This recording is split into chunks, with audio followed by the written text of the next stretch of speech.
It says, we're going to begin at verse 24. I even came prepared. You know, all that computer stuff messed my eyes up. More distinguished now.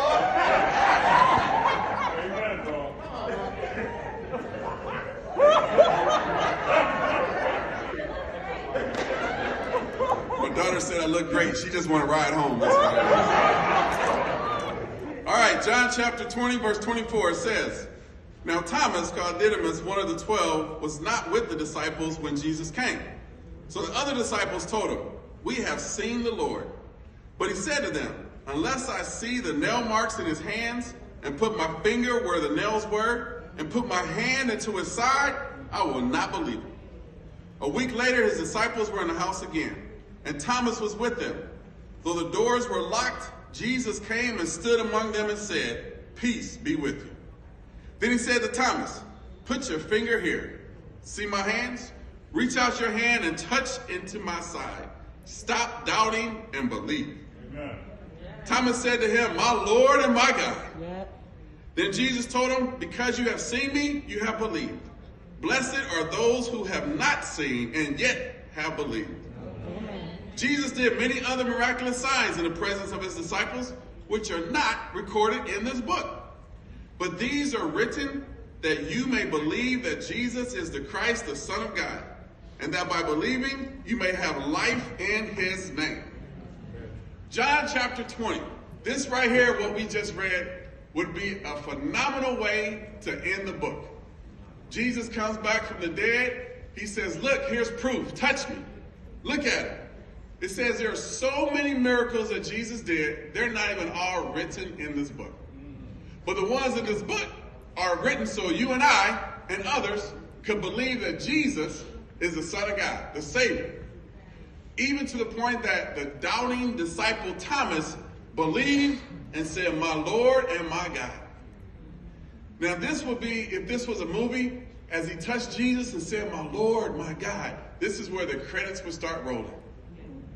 Perfect ending. Celine Dion would start singing. It would just be the perfect ending to a movie. But there's John chapter 21. So if this was such a great ending to where the book could have closed off, why is there John chapter 21? Well, look at verse 1. John 21, verse 1. It says, Afterwards, Jesus appeared again to his disciples by the Sea of Tiberias. It happened this way.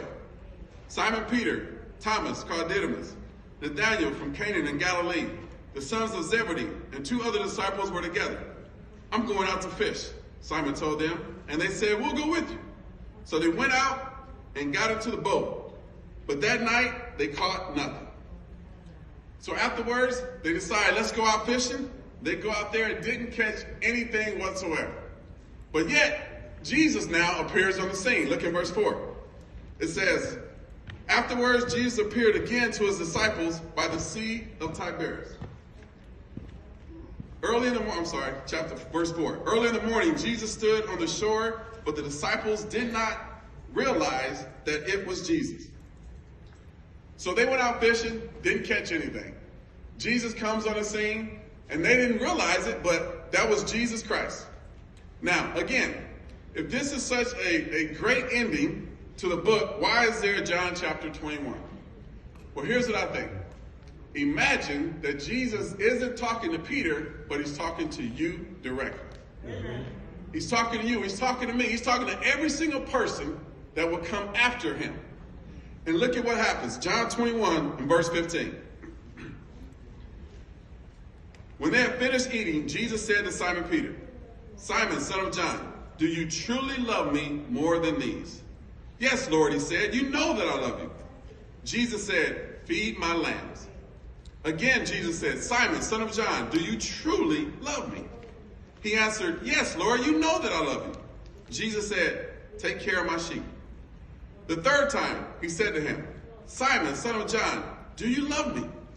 Peter was hurt because Jesus asked him the third time, do you love me? He said, Lord, you know all things. You know that I love you. Jesus said, feed my sheep. I tell you the truth. When you were younger, you dressed yourself and went where you wanted.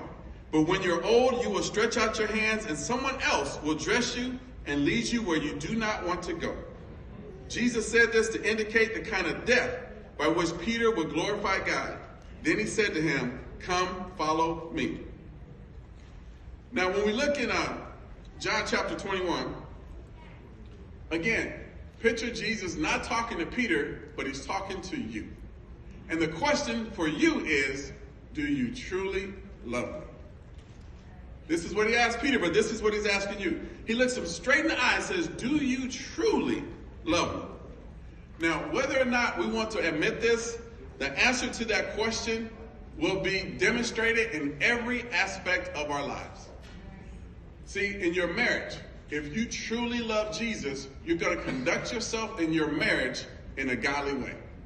Because of what Jesus said, not because of how you feel. In your dating life, if you truly love Jesus, you're going to conduct yourself in a godly way. In your parenting, you're going to be a parent the way God calls for you to, if you truly love him.